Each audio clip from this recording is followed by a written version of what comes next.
సినీ నటుడు పవన్ కళ్యాణ్ స్థాపించిన జనసేన పార్టీ నేటితో 3 ఏళ్లు పూర్తి చేసుకుంది. కాంగ్రెస్ హటావో దేశ్ బచావో నినాదంతో 2014 మార్చి 14న పార్టీ పెట్టిన పవన్ కేంద్ర రాష్ట్ర రాజకీయాలపై తనదైన శైలిలో స్పందిస్తూ ముందుకెళ్తున్నారు. ఈ 3 ఏళ్లలో పార్టీ పరంగా స్పష్టమైన అజెండా వెల్లడించలేకపోయారు.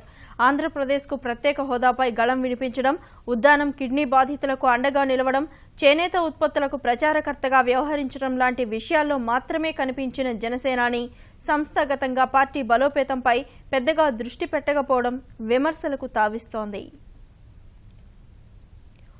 అధికారం కోసం కాదు, ప్రశ్నించడం కోసం వస్తున్నానంటూ జనసేనను స్థాపించిన పవన్ 3 ఏళ్లుగా పార్టీని ఒక్కడై నడిపిస్తున్నారు. క్రియాశీల రాజకీయాల్లో అడుగు పెట్టకపోయినా రాజకీయాలపై తనదైన శైలిలో స్పందిస్తూ పార్టీని జనాల్లోకి తీసుకెళ్లే ప్రయత్నం చేస్తున్నారు. పార్టీ స్థాపించిన తొలి ఏడాది ఐడియాలజీ ఆఫ్ జనసేన పేరుతో ఇజం పుస్తకాన్ని రచించిన పవన్ తాజాగా మరో పుస్తకాన్ని రచించే పనిలో ఉన్నారు. మార్పు కోసం యుద్ధం శీర్షికన నేను మనం జనం పేరుతో పుస్తకం రాస్తున్నట్లు వెల్లడించారు.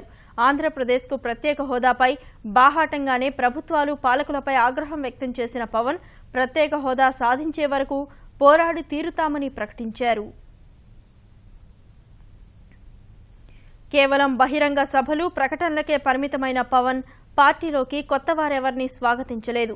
రంగారెడ్డి జిల్లా డి పోచంపల్లికి చెందిన మహేందర్ రెడ్డిని ఉపాధ్యక్షుడిగాను, హైదరాబాద్ బోరబండకు చెందిన వేమూరి శంకర్ గౌడ్ను తెలంగాణకు ఇన్ఛార్జిగాను నియమించిన పవన్ సీనియర్ పాత్రికేయుడు వి హరిప్రసాద్ను మీడియా విభాగానికి ప్రతినిధిగా నియమించారు.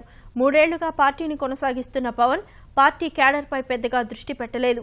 కొత్త సినిమాల్లో నటిస్తూ తీరిక వేళల్లో పార్టీ ఆలోచనలను ట్విట్టర్ వేదికగా పంచుకుంటున్నారు. పెద్ద నోట్ల రద్దు, రోహిత్ వేముల ఆత్మహత్య, తమిళనాడు జల్లికట్టు ఉద్యమం, ప్రత్యేక హోదాపై ఎప్పటికప్పుడు ట్విట్టర్ ద్వారా వ్యాఖ్యలు చేస్తూ తనదైన శైలిలో పార్టీని జనాల్లోకి తీసుకెళ్లే ప్రయత్నాలు చేస్తున్నారు.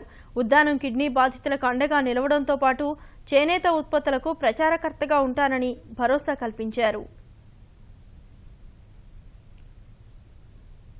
అనంతపురం బహిరంగ సభలో 2019 ఎన్నికల్లో పోటీ చేస్తానని ప్రకటించిన పవన్ 2 ఏళ్లలో పార్టీ పరంగా ఎలాంటి నిర్ణయాలు తీసుకుంటారో అన్నది ఆసక్తికరంగా మారింది.